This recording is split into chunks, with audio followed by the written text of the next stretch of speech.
pretty exciting. Yeah, it is. It's really exciting to, be able to see your name being read out. Like I was saying it before, but when you go back to your Super Rugby teams, it's like you always want to go in and put in your best performance for them, but always in the back of your mind, it's to give yourself the opportunity to be here. So really grateful to be announced, and really excited to rip into the boys. So a sense of looking at that squad, last year there was a bunch of changes, new names, or that this is a settled squad, and you're sort of picking up where you left off, sort of. Yeah, it's a well-settled squad, and I think that's probably the most important part, is that you don't go back to go forward. Like, you've got no time to do that, and we're looking no further ahead than Fiji. I think you can't even look further ahead than next week. Like, every day of preparation is going to be so important. So we want to be hitting the ground running on Sunday, and to do that, you do have to look back a little bit to understand what worked for us, but you want to be bringing that in straight from the get-go. So it's good to have a well-settled squad, just to bring that straight in. Allan, despite what you just said about not looking too far ahead, after missing the World Cup in 23, how much would it mean to you to push on and burst the lines?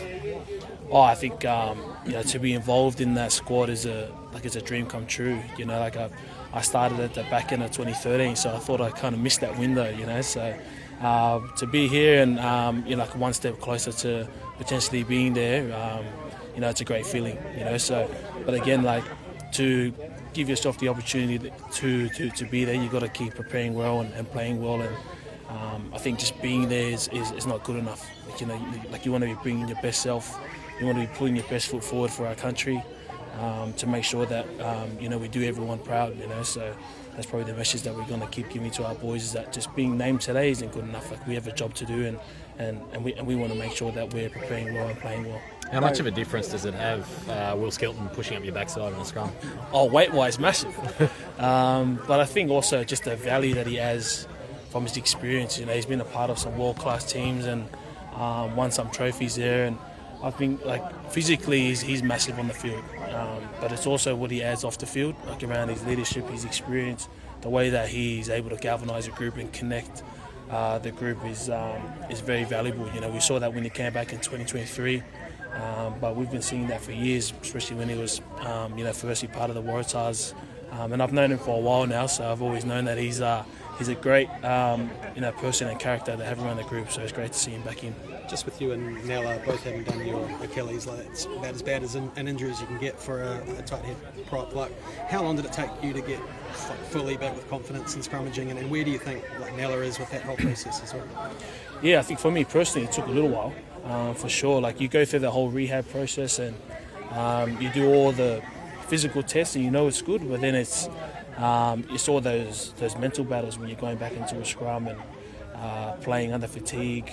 Then it's the game after game after game, and you get put in different scenarios into similar pictures in how you did it in the first place, and you get some little niggles that come into your body where you probably felt that just before you did your Achilles. So yeah, there's plenty of mental barriers there, and you got to trust more, a lot on your support staff, but also in yourself as well, that you've done everything you can to put yourself in the best position to perform.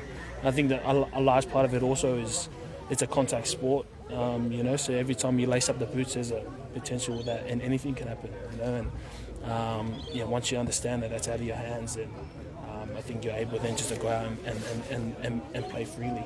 I think Belly last week said to beat the Lions you're going to need Taniela back at his best. Is that something you agree with as well? Yeah, I think we all know the value that he brings when he's at his best, but I think more so when he's happy. So I think the coaches have a lot of faith in him, and there's a lot of faith in the coaches that they can bring the best out of him. But in terms of someone, for myself, who's a close mate of his, it's also a part of our job to make sure that he's enjoying the environment, that he's happy, and then we can help, try and bring the best out of his preparation, and then hopefully into a game. So I'd love to see Big Nell at his best, because I know that he will contribute massively to the jersey. Sorry about that. More Aussies in this side than in this Lions side than Welsh. One of them being your mate Mac. What's it like seeing him? He's going to be coming down. He's playing this weekend as well. I think it's awesome to see how well he's doing over there.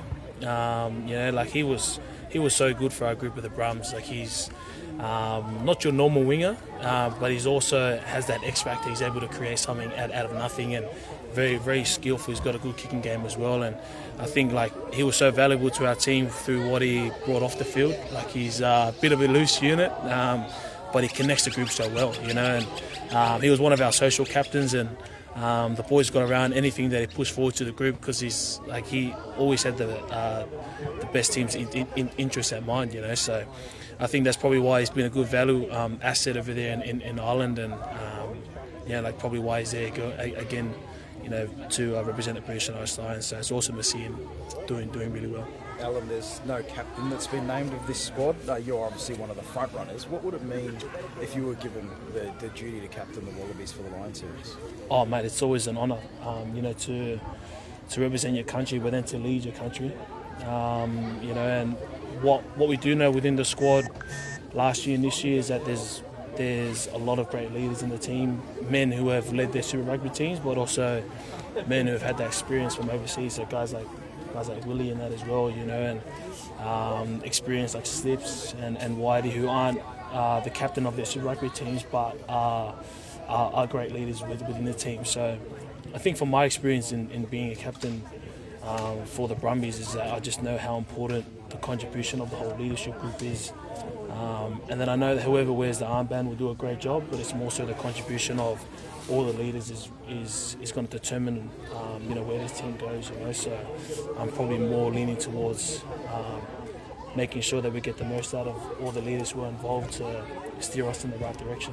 Alan, you're going to be facing some of the best props in the world, Alice Genge, Andrew Porter. There's massive depth. Are you confident that we have the depth here in Australia to compete with these guys?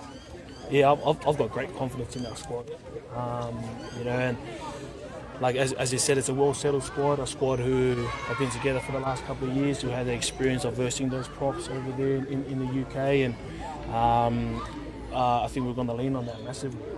You know, so that's why I was saying that the preparation is so important. Like, you don't want to be looking too far ahead. Like, we know who we're versing, we know the depth that they have, but more importantly for me is for the boys to understand what we can bring, you know, and how we're going to bring that. And that comes down to how we set the tone on Sunday, leading into next week, which then leads into Fiji. So that's our priority so far, you know, is to build that belief within the squad. Last couple for Al, please.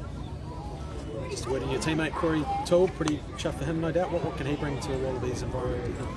Yeah, it's awesome to see him getting picked. Electric, you know, and hopefully he can bring a few tries. But yeah, like you just want to give that guy some space, man, and then his skill and his speed will do the rest. So yeah, probably got a little bit unlucky last year, but he got some pointers that he had to go away and work on, and I knew that he's been working hard at that throughout his game this year, Super Rugby, and he's obviously taken on that feedback from Joe. So yeah, it's awesome to see him get his opportunity. Just steamrolled Damien McKenzie, didn't he? He's been working hard in the gym, so pretty happy with that one. Yeah, that actually shocked me, that. But yeah, I was also pumped to see him do that. Like that put us right in the game, that try, you know. And like normally when you see Tooley in those pictures, it's kind of like in and away. It's never a steamroll. So yeah, it was awesome to see him do that.